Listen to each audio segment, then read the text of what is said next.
What's up everyone and welcome back for another video here on AmiTV F1. I hope you guys are doing well because I'm doing fantastic.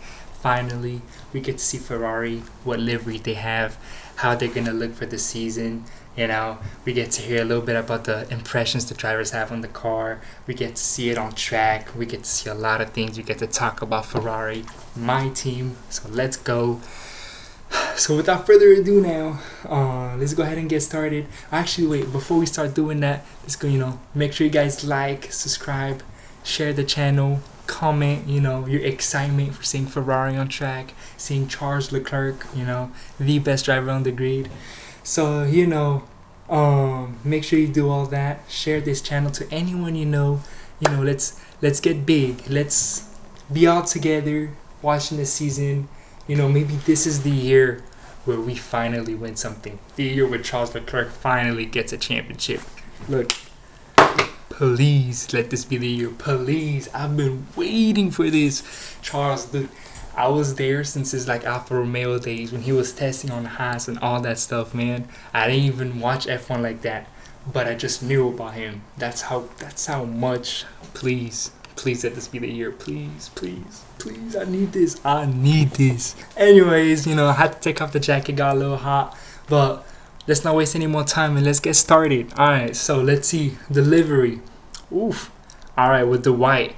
I saw a lot of hate comments, man. I saw a lot of people hate on us. And I don't think that's right. Because I think this car is the one. I think this is the car of a championship winning team. I think this is how we get our championship. This is how Charles Leclerc is gonna win his first ever driver's championship. This is really the car that's gonna do all these. This is gonna be a historical car, man. Mark my words. But anyways, you see, I'm still not convinced because I don't know if this is a lag, if that's actually how it looks. It just looks pixelated, but I honestly, again, in all seriousness, I saw a lot of hate on this car, but I just don't get it.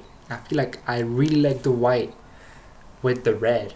It just makes it look nice. It reminds me of back then, when I used to watch F1 when I was a little kid. Because just a quick background story, I used to watch F1 as a kid during weekends with my uncle a lot, and then I guess teenage phase, whatnot, I stopped watching it, and then I became a fan again when Charles Leclerc, started driving again. Started driving in F1 with Alfa Romeo joining Ferrari. So yeah, that's kind of how my background for F1 goes. But always since a kid, always been a Ferrari fan.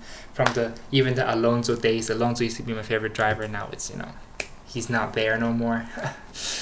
But yeah, anyways, enough about me. For this car, I really like it, and this white really reminds me of some good times for me personally. And I honestly think that this is just enough white because I like how when you look at it from the front, you can still see some white. So I like how the cockpit area is fully white, but I also do like how the red is still obviously the most present. I would have wanted it to be more white than red, and this is not the case. So that to me, I can't complain about that. I feel let me count how many HP logos. So there's 1, 2, 3, 4, 5, 6, 7, 8.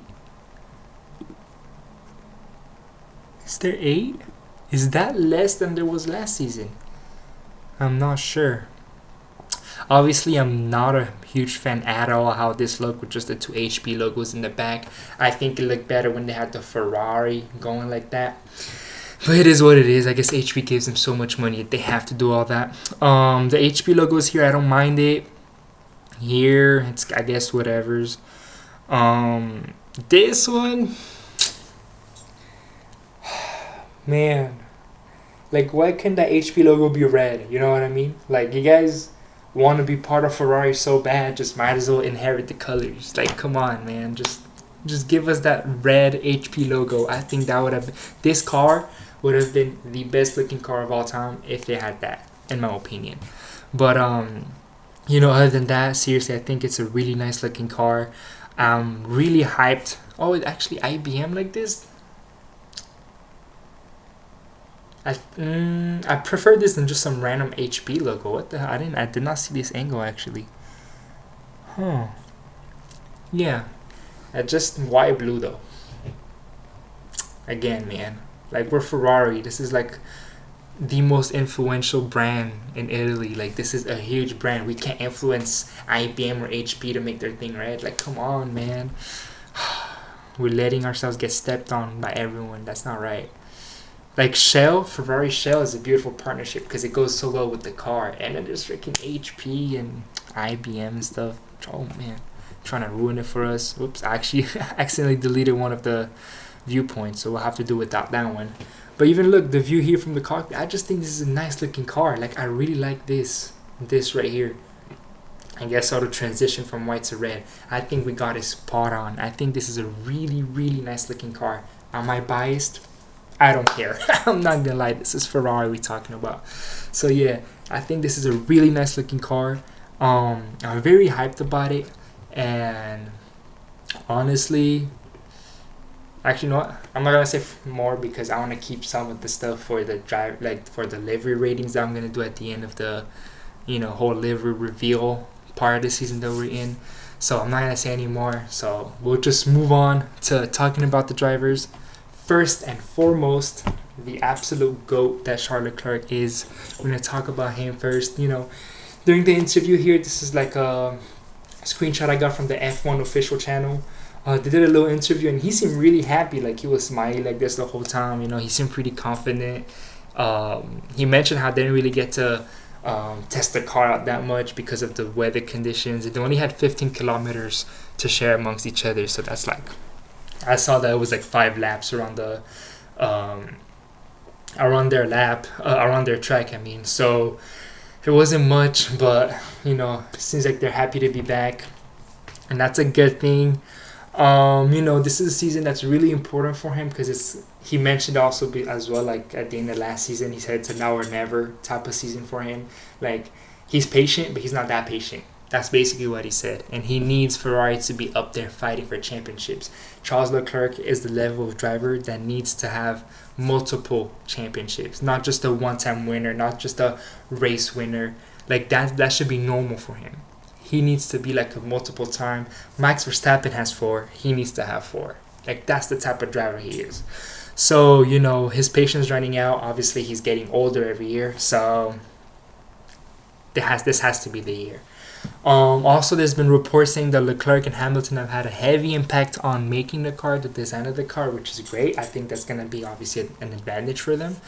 And with there being new regulations, so many new rules and regulations that come with it, it's important that they're a part of it so that they understand it more. They could be more at one with the car. So I think this is a really good thing, and it's looking well for Ferrari. I heard a lot of bad news to start the season, when we started the winter break, saying that Ferrari is behind on schedule. Ferrari's not looking great here. Ferrari's trying to, complain against Red Bull because they're not that good, whatnot. Like I heard all that, but now that I'm looking at things, it doesn't sound like it's all that bad. So you know what? I'm really happy. So yeah, man, Charles Leclerc, I'm expecting to have a big season with some wins. Let's see. Could he win the championship this year? I hope so. Everyone's talking about McLaren and Mercedes and all that, but what if Ferrari's a dark horse? What if we're the dark horse? So just keep that in mind, man. Charles Leclerc, never count him out. Now going towards Lewis Hamilton, he also seemed pretty confident, pretty nice, not as smiley and everything, a bit more cool, calm, collected. He'll definitely want to improve from last year because that's definitely not the Lewis Hamilton we know. Unfortunately, he had a lot of records, new records, but not the ones that you'd want to have.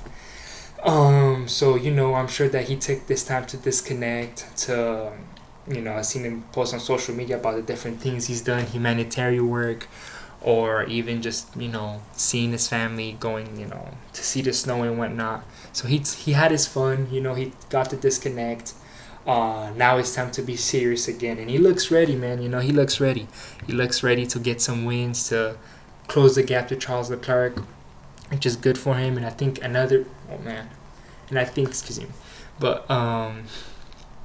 I think another thing that'll be a huge help for him is how Ricardo Adami is no longer his race engineer. Let's go. I think that guy was just like, it was such a hard watch, a hard listen every time he was on radio. Lewis Hamilton and him had an interaction. It just felt like, it felt awkward. It's like you're sitting here in the middle of your parents arguing. It's like, oh, like you don't want to be here. It's like, what the hell? So, glad he's gone. Hopefully the one that comes after him is better. I hope, Hamilton got to have his input as to what he wants in a race engineer so that things could go better for him. Because if both Leclerc and Hamilton drive at their level that they're used to, and Ferrari gives a good car, I don't think there's anyone better on the grid than us, honestly. I just talked about Mercedes yesterday. George Russell and Kimi Antonelli, they have a good pairing. They look good. But for us, if everything falls into places, which usually it doesn't because we're Ferrari, but if it does, we should not be beatable. So, clearly something that I look forward to. Lewis Hamilton, Charles Leclerc, wishing them a great season. And also, finally, they got to go on track, as I mentioned. And actually, Lewis Hamilton, he ended up just stopping on track a couple times. And there was a lot of worry as to why he did that. And the explanation was actually pretty simple. It was mainly just because he had very limited amount of laps that he could do, or very limited amount of kilometers that he could drive. So he had to do those stops to make sure that he doesn't go over the limit and give Charles Leclerc enough time to drive. So it wasn't anything bad. There was no clear issues or anything like that, which is good to hear. Very, very satisfying to hear. So that's good. Anything else? Hamilton as well, I guess when he went on track, he got to test the active aero features, which is basically drivers can now open their rear wings, not just like I guess it's like a DRS train. Is it the rear wings? Yeah, so it is the rear wings, but they open it, but it's not a DRS anymore. They call it active aero. So interesting to see. I think they have some flips on the front wing as well, if I'm not mistaken. So a lot of different features. He got to test one of them out, so that's also a good thing. He looks like he's eager to learn the new features, so that's a very good sign. Also, Ferrari will miss the first day of testing in Barcelona. It looks like it's done on purpose. Williams has also done it. They seem to be behind schedule, but Ferrari seems to be doing that, taking that approach as well. They said that they'll still do their 3 days that's required out of the 5, but they just won't be in Barcelona for Monday. And honestly, as long as we get those 3 days of testing and get the most out of it, whether we get there Monday or Tuesday, I'm not really going to care. So that to me is just that. And also, just to get the answer to my question, I guess it wasn't just a lag or a bug. It actually, they built it like that. So, which also brings me to my point of Ferrari making a very aggressive design for their car.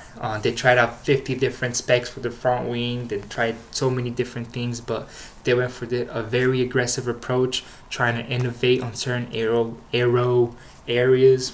That's a hard thing to say. So, they definitely are serious and are trying their hardest to win. So that's a good thing, and I hope they do. And they also built 2 different specs for the car. Spec A, which would be the spec that will test out their car's reliability. That's the car that they'll be taking to Barcelona, and that's the car that we saw today. And then there'll be the spec B, which is the car that they'll be racing with throughout the season. So Ferrari looks ready, man. They look serious. They look like they know what they're doing. They have got everything planned out. They've got their own ideas. They've built the car in a way where that if something does go wrong, they're able to go back and fix it. They're not necessarily stuck with that mistake for the whole season. So I think everything looks good. Promising season for us. And, I'm not going to make it too long because when it comes to Ferrari, I could talk forever. So we'll just end the video right here. Make sure that you give it a thumbs up if you liked it, that you subscribe, comment, let me know what team you're a fan of, if you think Ferrari will get it this year, if we're not gonna get it, if we're gonna flop, let me know. Subscribe, share, do all that. Take care of yourselves, and we'll see each other in a bit for Alpine's livery review. So yeah.